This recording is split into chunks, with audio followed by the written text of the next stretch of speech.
Hello and welcome to Khaleej Times. My name is Abhishek Sengupta. The 2019 Indian general election is now upon us. But why does it make global headlines once in every 5 years? Is it just the sheer number? Is it just the stats? Is it just the size of the country or the population that's involved? Let's find out. Scheduled to be held in 7 phases from 11th of April to 19th of May 2019, polling will be conducted to constitute what will be the 17th Lok Sabha, the lower house of lawmakers in India's bicameral parliament.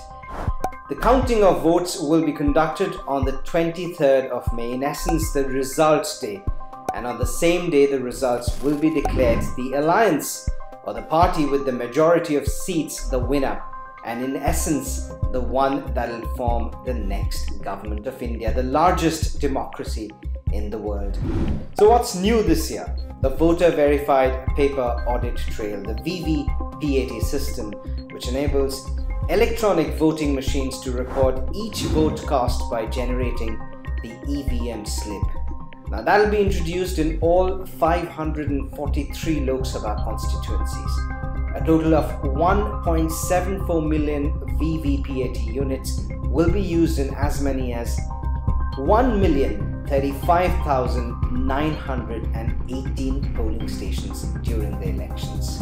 Now, according to the Election Commission of India, 900 million people are eligible to vote. That's roughly an increase of 84.3 million voters since the last general election in 2014. Talking about first-timers, almost 15 million voters in the age group of 18 to 19 years are eligible to exercise their right to vote for the first time, and over 70,000 overseas voters have been enrolled in the electoral rolls. Now, polling will take place in over more than one phase in most states, but voters in only Bihar, Uttar Pradesh and West Bengal will go to the polls across all 7 phases. Just so that you know, a total of 543 constituencies from across 29 states of India and 7 union territories will be involved in the nationwide election. Compared to last election, that's 2 phases less, but you can still sense why the official logo of the election is called Desh Ka Maha Tyohar, or aptly put in English, the nation's grand festival. So who will be the key players in this election? Now, on the 12th of January earlier this year, Prime Minister Narendra Modi launched his Bharatiya Janata Party's election campaign, seeking a second term in the government after the National Democratic Alliance, or the NDA, won a sweeping victory with 336 seats in 2014, 5 years ago. Of those seats, the BJP alone had won 282 seats, good enough to form a government on its own for the first time since 1984. The United Progressive Alliance, or the UPA as they're known, led by the Indian National Congress, won 59 seats, 44 of which were won by the Congress in what was Congress Party's worst defeat in a general election in the history of India.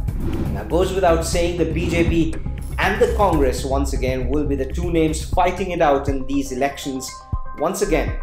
And the result, anyone's guess, but one thing's for sure, it won't be as outright as last time thanks to regional and fringe forces in play. One such force could be the new alliance of former UP Chief Ministers Mayawati and her Bahujan Samaj Party and Khaleej Yadav and his Samajwadi Party. The alliance, announced earlier this year, would contest 76 seats out of the 80 in Uttar Pradesh, the largest Indian state. Now, they are part of what's being called the Mahagathbandhan, or the Grand Alliance, of several parties including All India Trinamool Congress, that's contesting in 72 seats, including 42 alone in the state of West Bengal. Now, it's very interesting to find out what will they be fighting for. Now, there are a number of issues expected to be of importance in the election, including national security in the wake of the controversial Rafale deal and the recent tensions with Pakistan, unemployment for one, which according to reports are at a 4-decade high, and burning issues like Goods and Services Tax, or GST as we call it, an indirect tax on goods and services, and the controversial Citizenship Amendment Bill. Then there are concerns over both agrarian and rural distress, but nothing has polarized the country of 1.2 billion like social media and fake news that often got passed around as genuine. No Indian election prior to this attracted a systematic attempt as this kind to spread misinformation through social media. Now, Facebook claimed that over 100 of these social media advocacy accounts spreading disinformation about the 2019 Indian elections were traced to supporters of both BJP and Congress, some singing praise of PM Modi and his government, and some decrying the claims of his achievements. Was it worth all that? Well, we shall know in little over a month's time from now. But until then, do keep an eye on our election coverage from the ground.